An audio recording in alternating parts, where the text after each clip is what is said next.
Well, thank you, Karim. Thank you for joining me in the Swordsport podcast. I know you're a veteran of these things. The last few times, I think you've been on the other end of the interview process. So this is my turn to host you. Give me your thoughts on the upcoming event we have in the U.S., the Baltimore Women's Sabre World Cup. Well, I'm very excited to be coming for the second year in a row for the World Cup in the USA. Women's sabre at the moment is, fascinating. It's a really exciting discipline at the moment. Let's focus on the USA fences to start with. Dagmara Wozniak, world number 18. She got a top 8 in Cancun at the Grand Prix recently, so she's on some great form. And I'm interested to see how Monica Aksamet does as well. She's ranked number 30 in the world. Of course, she was part of the Olympic medal winning team that you had in 2016. And I think with a bit of home support, we could see another good result from her. But looking at the season as a whole across the sort of the international fences as well, Rosella Gregorio from Italy won the first event of the season in Orléans, and she picked up a silver at the second event in St. Nicholas. But it's back-to-back wins for Olga Karlan of Ukraine, and really now that she's climbed back to number one after recovering from surgery that she had to have mid last season, she's looking like the strong fencer. And of course, Yana, she's looking like herself again, huh? Yeah, absolutely. She's been pretty dominant as well. It's not just that, it's not just the fact that she's an accomplished fencer across the board, great footwork, brilliant hand speed, and crucially decision making, is really right at the top at the moment for her. But Yana Igorian's picking up results, a couple of bronze medals so far this season. But the highlight has got to be Ariana Errigo's silver medal in Cancun. A stunning performance.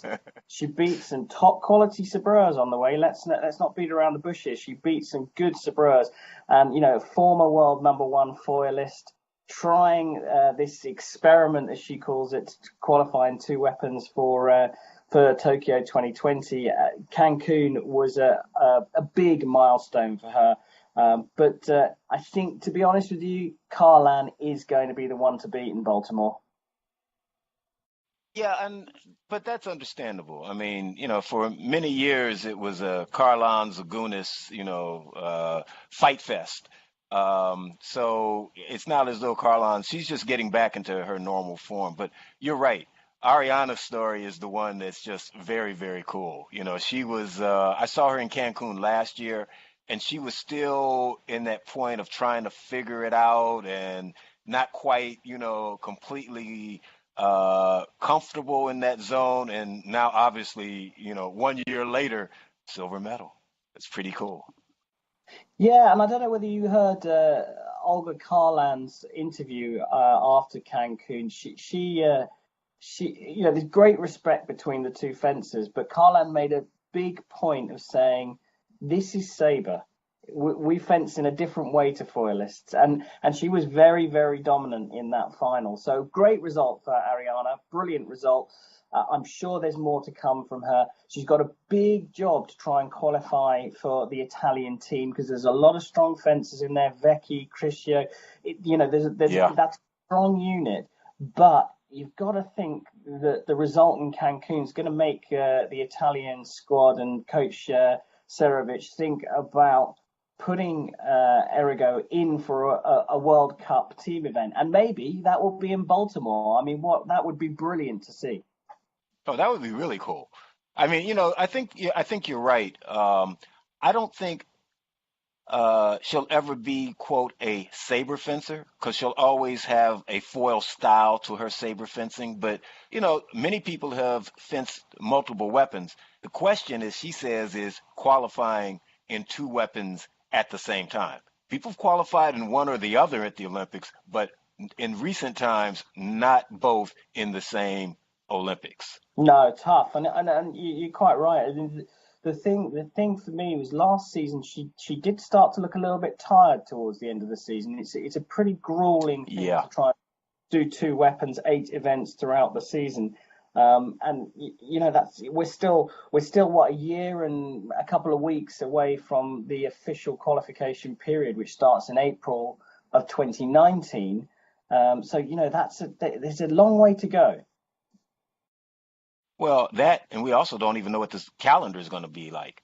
If it's in that same condensed calendar, that's going to be a real challenge because it's going to be if you have uh, an injury or anything, you're just done. You know, I think that from the FIE standpoint, we're going to extend it, but that's a story that remains to be completed. I want to really sort of like explore your background a little bit. Tell me a little bit about, but I guess we could start off, sort of reminds me of the Bill Cosby. I started off as a child. Well, you started off as a fencer. So, let's go through, the fencing, the sports marketing, the announcing. Just give me a rundown of, where you've been and how you got to be where you are today. Well, let's not delve too deep, Don, but let's keep it Oh, defensive. okay. I can take that. That's good. We want the short version. We want the Cliff Notes version. No problem. I started fencing when I was at school, around about 7 years old. I was a foil fencer, fenced for Great Britain through the age groups, qualified for internationals from sort of 15 years old. I was pre lottery funding here. We have lottery sports funding for athletes in the UK, but I predated that, so I had to combine studies and work with. So you were a real amateur athlete. I think amateur is a good term to describe my fencing. Oh, no, I meant from a funding standpoint, not your fencing.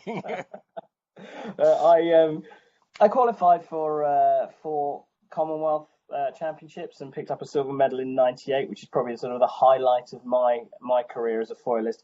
Retired in 2006. At that point, I was working in the City of London in the IT industry. I decided that wasn't really for me. So when I retired, I took a year off and traveled the world, which was fantastic. And then I started my own sports marketing consultancy.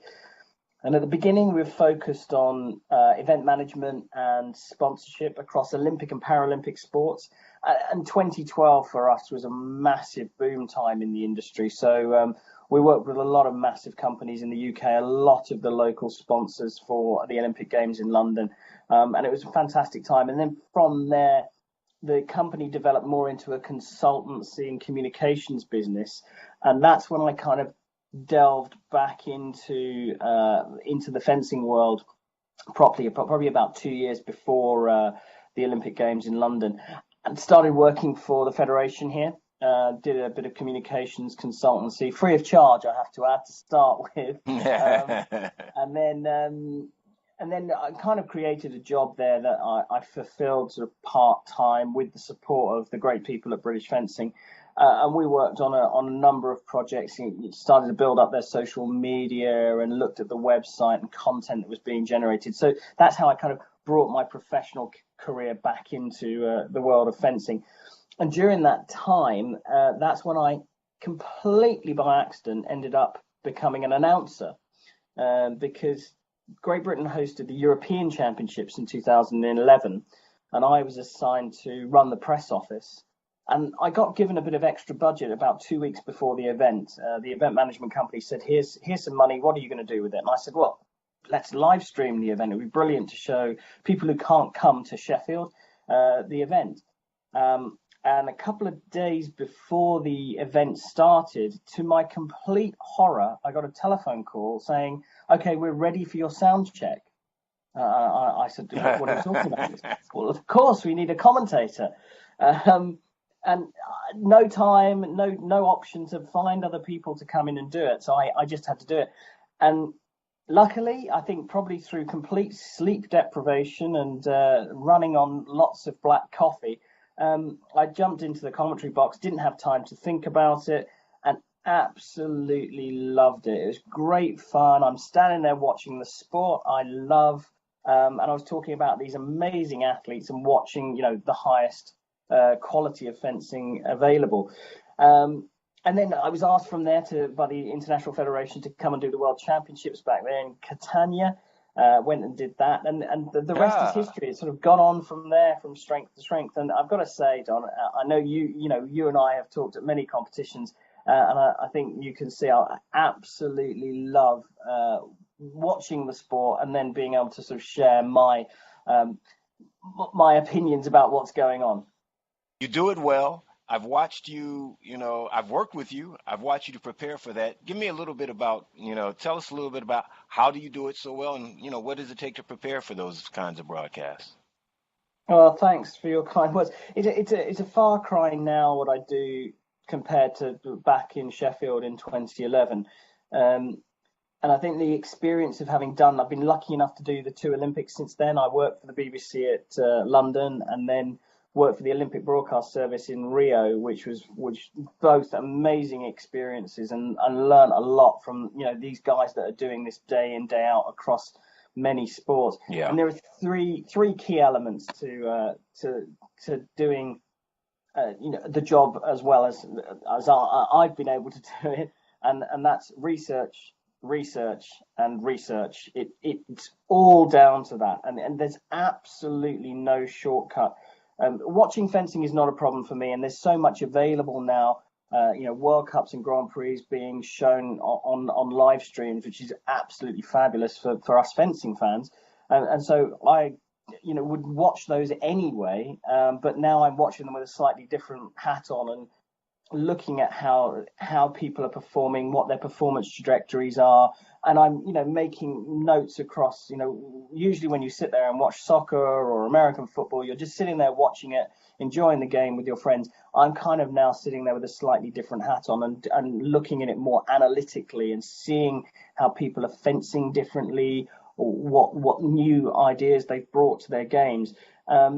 And as well as watching it, like I say, no shortcut to the research. You have to sit down and do that. I try and stay up to date with all the rules and the regulations and how things are changing. I stay in touch with the athletes, and I make sure when I do get the chance to attend events that I'm talking to the athletes and coaches as much as I can when we're not on air, just to find out about how they're doing, what their training regime is like, find out about injuries, and the other great thing today that we have is social media, so I can stay in touch with a lot of athletes by watching what they're up to, seeing what news they've got, seeing which training camps they're going to.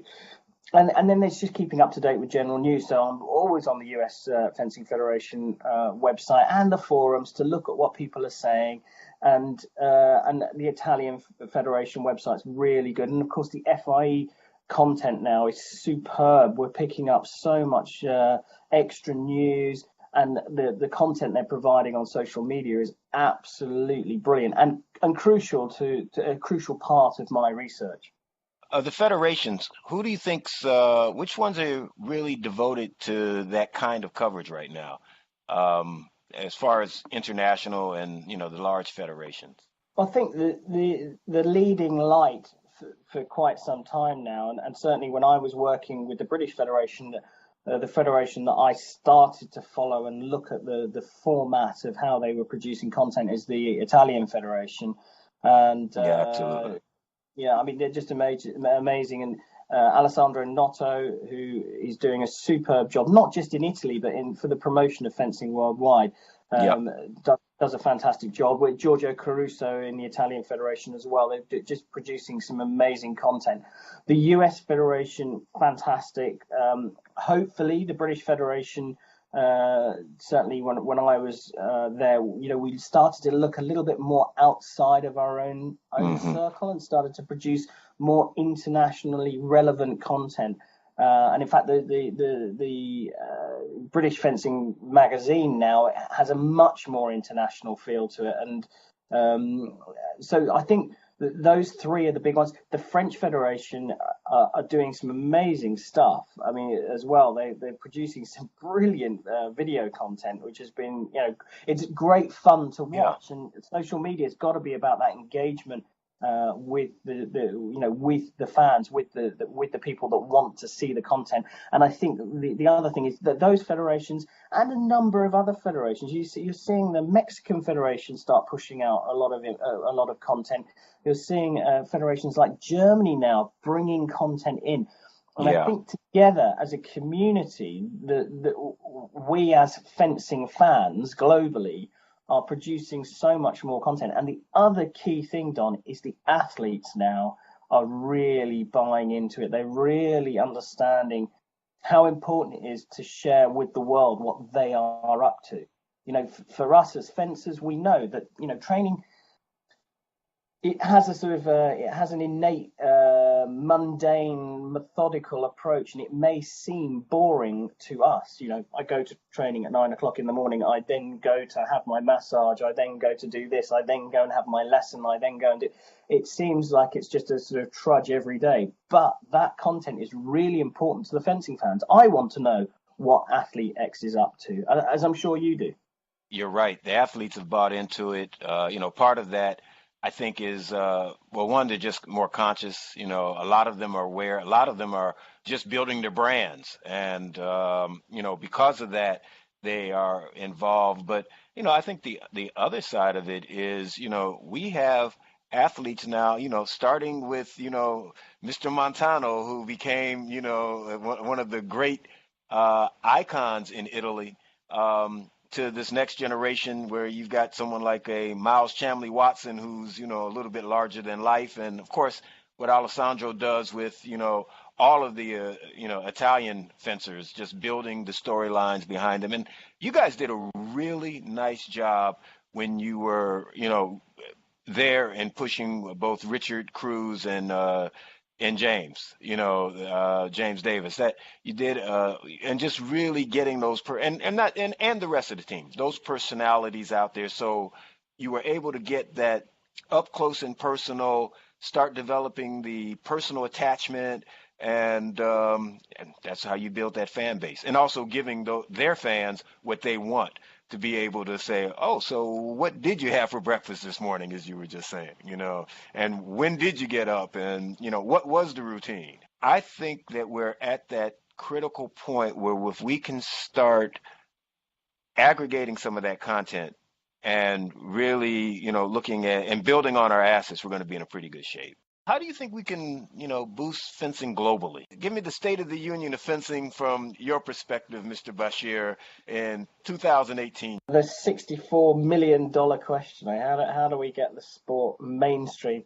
I think all other sports, they can't have it wrong. All other sports put their athletes front and center, and we've already talked about how the FIE are really doing that now and really pushing the athletes to the forefront, and that has to be the right way forward. I totally agree with it. The partnership with Sunset and Vine, who are producing this amazing content, all with the athletes at the center of it, led by the brilliant CMTV team in Lausanne at the FIE, just doing a great job in pushing that forwards. And that, for me, is massive tick in the box, putting those athletes front and center, because if people can buy into the personality, then I think that transcends the sport to a certain degree. You mentioned Miles, and there's the likes of Ariana doing something that hasn't been done in a generation, trying to qualify for two weapons. That will speak to an audience outside of fencing more than us talking about a circular C coupe flick to shoulder. It's the nuances of the sport that we love, and the fanatics and the truists and the people that really, the purists. I count myself in that group. We can have that conversation amongst ourselves, but to court the outside world, we do have to start telling the people stories, and the FIE are doing it, and that's just fantastic. And like we said, all the federations are doing it now as well, and using social media. And really great story recently published on the FIE website about how fencing scored so highly in the digital sphere at the Rio Olympic Games. That is great news for us, because one of the rankings for the International Olympic Committee for sports is that spot in the digital space. So, big tick in the box for our international federation, who, it's very easy to bash the people at the top. I'm sure you know in US fencing, I certainly know from my experience of British fencing, it's very easy for people to complain and not so easy for them to compliment. So, I take my hat off to the FIE and to federations like the US Federation and to the Italian Federation for pushing the athletes front and center. And that we must continue doing that, in my opinion. The Grand Prix series is excellent. a brilliant innovation. So in terms of sort of two major pieces of the pie that are going to attract a sponsor, we're going in the right direction. Good event series and good use of athlete profile and athlete positioning and worldwide athletes. We're not just looking at athletes in Europe or not just looking at athletes in the USA. We are now looking at China and Korea and South America and some athletes from the African continent as well. So it's global. And that, again, is another big tick in the box. So the pieces are coming together. And I guess the dream would be a situation where we can bring in a sponsor that can assist us as a sport to bring those athletes even further forward and even more into the mainstream sports media. And I think really the golden ticket has to be prize money. Once we start getting into the realms of prize money, like tennis, like sports like curling, for example, which I'm going to be working on at the Winter Olympics, there's prize money there, and prize money draws athletes. Now, some people will say, well, we can't do that in fencing. I think we have to adapt to that. We have to start looking at it. And I know we're already doing it. World Championships are the biggest benefactor we've ever had in Alisher Usmanov, who's just the most amazing donor to our sport. And at the moment, what would we do without him? Putting money into those World Championships, it's an inspiration for athletes. They're not doing it for cash prizes. They're doing it for to try and win a gold medal at the World Championships, to win a gold medal at the Olympic Games, to win any medal at the Olympic Games for that matter. But the prize money is inspirational, and I think it will drive up the quality and the standard of fencing across the world. And as the sport becomes more competitive, it becomes even more compelling to an audience outside of the fencing fans, outside of the fencing community. So for me, we're definitely pointing in the right direction, and we just got to all get behind it and just keep pushing and driving it forward and pushing and promoting our sport the best we can. And everybody can do that. Every single fencing fan can push the sport forward. If you see something on Facebook about an American fencer that's inspirational to you, post it, share it with the world. If you see something about an Italian fencer or a British fencer or a Korean fencer that you find inspirational, push it out there, share it. I had hundreds of friends on Facebook, and maybe a quarter of them are fencing friends. But so that means 3/4 aren't fencing friends, and I'm pushing that stuff out to my contacts, and I think that a lot of people comment on it. A lot of non-fencers comment, "Oh, I didn't know that happened in fencing." So we can all be part of the movement to push fencing right to the front and center of certainly sports media. Wow, that's inspirational in itself. Thank you for your time, Karim, for joining the podcast, and look forward to seeing you next week in Baltimore. Thanks, Don. Take care. Thank you for listening to this edition of the Swordsport Podcast. The Swordsport Podcast is a production of Swordsport.tv and is produced and engineered by myself, Don Anthony, and Rick Lotzenheiser. We would like to give a special thank you to the King Arts Complex and their CEO, Demetrius Neely, for providing us a great space to work from in Columbus, Ohio. To subscribe to the Swordsport Podcast, check us out on iTunes, Stitcher, SoundCloud, and YouTube.